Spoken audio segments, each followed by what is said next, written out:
Bientôt, les conducteurs de véhicules de transport poids lourds surchargés seront sanctionnés. L'information a été livrée lors d'une rencontre tenue ce mercredi à Abidjan avec les conducteurs et les autres acteurs de la filière transport. Vous aurez les détails dans ce journal. Rendre la ville de Grand-Bassam propre et attractive, c'est le but de la signature de partenariat entre la Chambre de commerce et d'industrie de Côte d'Ivoire, la mairie de Grand-Bassam, l'Agence nationale de la salubrité et l'association des hôteliers, restaurateurs et agents de tourisme de Grand-Bassam. L'Assemblée générale de l'interafricaine de prévoyance des risques professionnels s'est tenue jeudi à Abidjan. Cette rencontre a réuni 14 pays membres de l'interafricaine de prévoyance des risques professionnels. Nous en parlerons dans ce journal. Bonsoir à tous, vous faites bien de vous informer sur Business 24 Africa. Ouvrons cette édition avec cette information concernant le transport. Surcharge des véhicules poids lourds de transport de marchandises dans les États membres de l'Union économique et monétaire ouest-africaine UEMOA.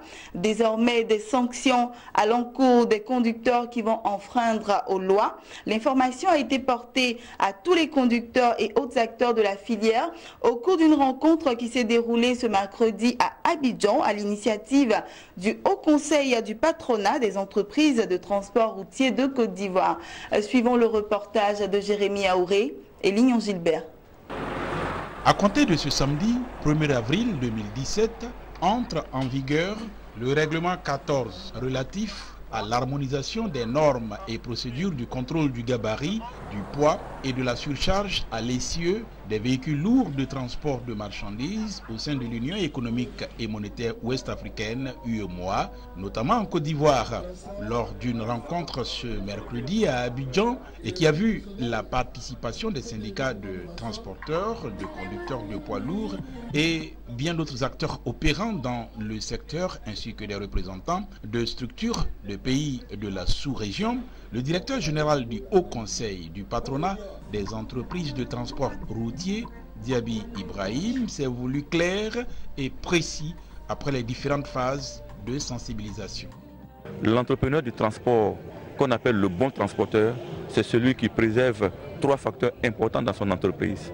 La vie de son conducteur, la vie du matériel roulant et bien entendu la vie de la chaussée sur laquelle il roule. Au plan économique, le fait de ne pas faire de surcharge fait gagner non seulement du temps aux transporteurs, mais fait gagner de l'argent aux transporteurs, comme je l'ai dit, et il fait gagner en termes de préservation du matériel, préservation de la vie de l'équipage et préservation de la route. Et quand on remplit tous ces facteurs en économie de transport, on rentabilise son affaire, ça veut dire qu'on gagne de l'argent. Une mesure de cette taille demande une sensibilisation au corps à corps et une sensibilisation permanente sur le terrain. C'est pour cela que le Haut Conseil des transporteurs de Côte d'Ivoire, avec le CMTR au Mali, avec le CNUT au Niger, avec l'OTRAF au Burkina Faso, sommes ensemble pour faire comprendre à nos compatriotes, aussi bien en Côte d'Ivoire, au Mali, au Burkina et dans les autres pays de la communauté, la nécessité de mettre en œuvre cette mesure qui viendra aujourd'hui nous sortir d'une disposition qui a malheureusement gêné le développement du transport de marchandises en Afrique de l'Ouest, c'est-à-dire la surcharge. Présent à cette rencontre d'information, le représentant du ministre des Transports, Koné Baf, a dit prendre acte de la décision avant d'inviter chaque acteur à contribuer à la bonne application de celle-ci. D'ailleurs, ceux-ci se disent entièrement disposés à travailler désormais dans des conditions saines. Il y a beaucoup de fois, quand ça commence, on dit non, ça va s'appliquer, mais après on dit non, ça n'applique pas. Mais vraiment, si ça appliqué cette fois-ci-là, vraiment, on est beaucoup contents, on est chauffeur. Nous aussi, nos vies aussi, ça nous coûte très cher. Chaque jour, tu prends un tonnage. Tu es là, tu souffres, le camion souffre. Toujours, tu as des problèmes de pneus. Avec cette situation-là, le tonnage qu'on prend, le tonnage normal, là, on n'a pas de problème. Nous ne voyons aucun intérêt à ne pas y aller.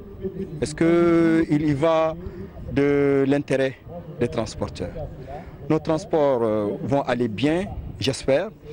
Les transporteurs iront bien, les camions iront bien et les routes aussi iront bien. La lutte contre les surcharges passe par l'éducation, la sensibilisation, la formation, mais également la répression et la mise en œuvre du règlement 14 de l'UEMOA vient donc à point nommé pour donner une durée de vie acceptable aux infrastructures routières, mais également du bonheur aux conducteurs. Une convention de partenariat a été signée ce mercredi à Abidjan entre la Chambre de commerce et d'industrie de Côte d'Ivoire, la mairie de Grand-Bassam, l'Agence nationale de la salubrité et l'association des hôteliers, restaurateurs et agents de tourisme de Grand-Bassam. Les clauses de ce contrat visent à créer une plateforme de traitement et de valorisation d'ordures ménagères pour faire de Grand-Bassam un pôle touristique propre et attractif. Cette initiative traduit l'ambition du conseil municipal et de l'association des hôteliers, restaurateurs et agents de tourisme à faire de Grand-Bassam cette cité balnéaire du Sud Komoué, une ville verte. Mon désir Nascimento Odifini et Augustin Kra nous en disent plus. Une convention pour rendre Grand-Bassam plus propre et attractif. L'accord a été signé entre la Chambre de commerce et d'industrie de Côte d'Ivoire, la mairie de Grand-Bassam, l'Agence nationale de la salubrité ANASUR et l'Association des hôteliers, restaurateurs et agents de tourisme de Grand-Bassam. Il ressort de cette convention la création d'une plateforme de traitement et de valorisation d'ordures ménagères. La mairie de Grand-Bassam s'est engagée à mettre à la disposition du projet un domaine de 3 hectares qui abritera le centre de traitement et les installations. Quant à la Chambre de commerce et d'industrie de Côte d'Ivoire, elle promet mobiliser les partenaires autour de ce projet. C'est qu'on se mette effectivement ensemble dans un cadre pour appuyer justement ce projet, j'allais dire, de transformation des déchets, mais en passant par toutes les phases, bien sûr. Donc nous nous accompagnons dans le cadre de la formation, dans le cadre de l'appui, de recherche de financement, etc.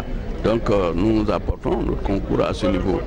Plus de 150 jeunes hommes et femmes seront recrutés et encadrés par l'ANASUR et ses partenaires techniques pour l'exécution de ce projet d'assainissement qui se veut une source de professionnalisation de la filière des déchets solides et ménagers. Comme une structure étatique, nous venons en appui et en assistance via le projet que nous avons déjà en cours pour appuyer au reste afin d'aboutir aux résultats et aux objectifs visés par ce projet. Pour Lansina Ouattara, président de l'Association des hôteliers, restaurateurs et agents de tourisme de Grand-Bassam, ORES, ce projet fera donner un coup d'accélérateur au secteur touristique. Aujourd'hui, c'est un grand jour pour nous en tant qu'opérateurs parce que quand une ville est propre, le tourisme marche pour nous. Et donc nous, hôteliers, nous avons pris ça à bras le corps et nous avons décidé qu'aujourd'hui, nous allons essayer de pouvoir accompagner la nation et nous-mêmes notre accompagner. Parce que qui dit la propriété, c'est la santé. Grand-Bassam, il faut le souligner, est une ville touristique classée au patrimoine mondial de l'UNESCO. Ce projet de création de plateformes de traitement et de valorisation d'ordures ménagères à Grand-Bassam advient dans un contexte où le ministre de la Salubrité, de l'Environnement et du Développement durable a lancé une opération de salubrité nationale dite Opération Grand Ménage qui déjà fait son petit bonhomme de chemin. Intéressons-nous maintenant à la prévoyance sociale. Il s'est ouvert ce jeudi à Abidjan l'Assemblée générale de l'interafricaine de la prévention des risques professionnels.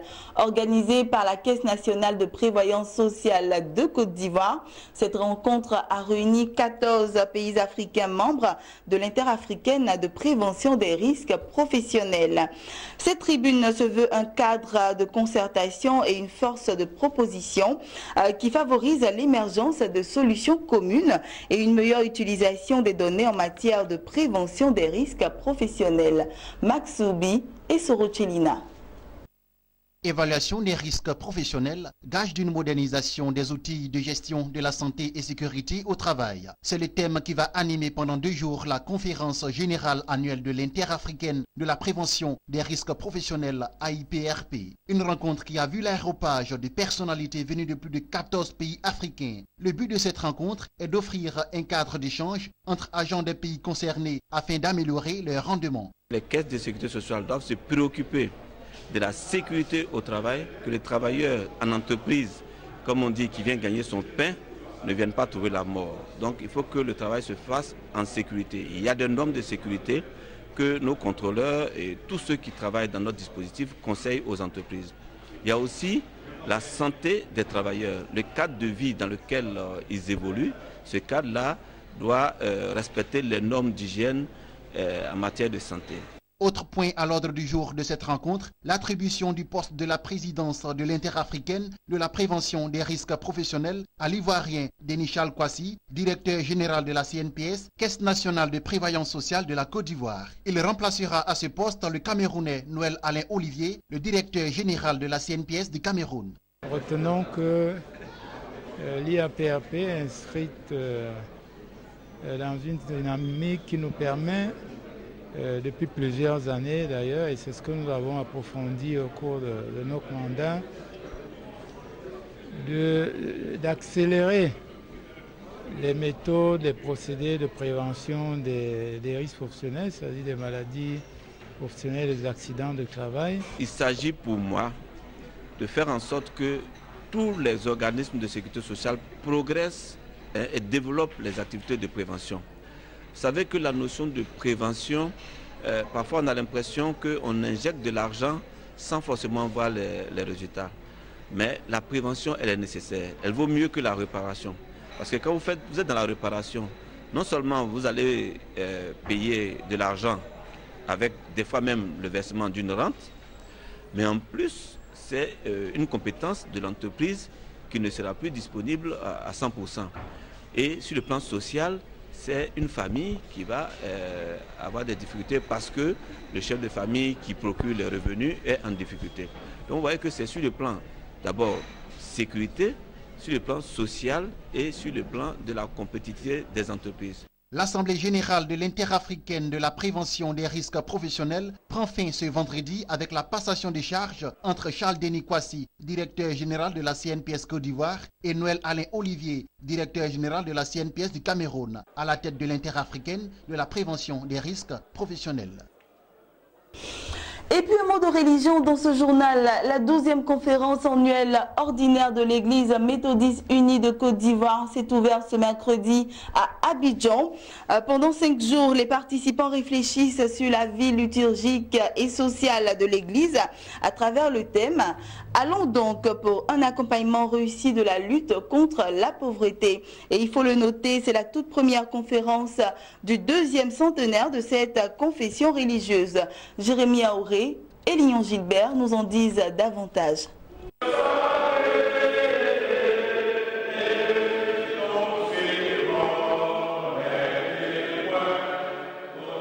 Un cantique bien enlevé par l'ensemble des pasteurs venus de toutes les régions avec à leur tête Bishop Benjamin Boni. Nous sommes ici au temple Galilée de Plateau d'Okuya à Abidjan à la faveur de l'ouverture de la 12e conférence annuelle ordinaire de l'église méthodiste unie de Côte d'Ivoire, en abrégé EMICI, dont le thème est « Allez donc pour un accompagnement réussi de la lutte contre la pauvreté ». Cette session, ouverte uniquement aux 213 pasteurs de l'église, se penche sur les rapports des districts ordinaires et missionnaires, pendant qu'au temple Bethel d'Abobo Baoulé, 213 laïcs examinent les différents rapports du mouvement national des laïcs et autres structures sous tutelle. Le président de la conférence annuelle de l'église méthodiste unie de Côte d'Ivoire, Bishop Benjamin Boni, relève ici les enjeux majeurs de cette conférence annuelle ordinaire, la première du 2e centenaire de l'église.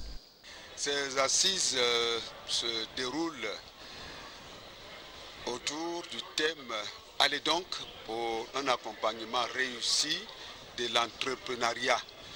C'est pour dire que ces dernières années, en tant qu'Église, nous nous sommes laissés préoccuper par la situation des jeunes, la situation des femmes, la situation des sans-travail, la situation des chômeurs. Nous savons que cela constitue un défi majeur pour la nation, pour les églises, etc., etc. Et donc impérieux, n'est-ce pas, que nous continuons à nous y pencher. Ce que nous voulons dire, c'est que les laïcs ont ceci de particulier, d'être organisés en pôle d'expertise, donc qui apportent de manière significative leur contribution à la vie de l'Église dans les différents secteurs d'activité, notamment en matière de communication, en matière de finances, en matière d'administration et en matière, j'allais dire, d'ingénierie. Chargé de veiller au bon déroulement de cette 12e conférence annuelle, Kamenan Marcelin et toute son équipe travaillent au quotidien pour le succès de ce grand rendez-vous. Un grand culte d'action de grâce mettra fin à cette 12e conférence annuelle ordinaire ce dimanche 2 avril 2017 au Temple Galilée, après le vote des résolutions 48 heures plus tôt. Et puis cette information importante, le prix Borchamp du cacao en Côte d'Ivoire vient de connaître une baisse significative. 700 francs CFA, c'est le nouveau prix du cacao Borchamp par kilogramme pour la campagne intermédiaire 2016-2017, a annoncé ce jeudi le porte-parole du gouvernement, Bruno Koné. Ce nouveau prix du kilogramme de cacao fait suite à une grave crise qui secoue la filière depuis près de 3 mois. Plusieurs cargaisons de fèves de cacao sont encore en souffrance dans les ports d'Abidjan et de San Pedro. On s'en souvient encore, le 1er octobre 2016, le gouvernement ivoirien avait fixé pour la campagne 2016-2017 à 1100 francs CFA le prix du kilogramme de cacao Borchamp. Ce prix jugé irréaliste a finalement été revu à la baisse à 700 francs CFA et voit déjà les mécontentements de certains producteurs, notamment ceux de la Fédération des producteurs actifs de café cacao de Côte d'Ivoire. Voilà, on termine avec cette information. Vous le verrez en image, plus de 2,2 milliards de dollars de mauvaises dettes ont été récupérées par la Société nationale de défaisance du Nigeria, en abrégé AMCON, sur les 6 dernières années. C'est ce qu'a relevé le directeur général de l'institution, Ahmed Kourou. Ces fonds ont été recouvrés sous la forme de cash, de biens physiques et d'actions, a précisé le responsable. Voilà, c'est ici que nous refermons ce journal. Je vous souhaite une bonne suite de programmes sur notre chaîne de télévision Business 24 Africa.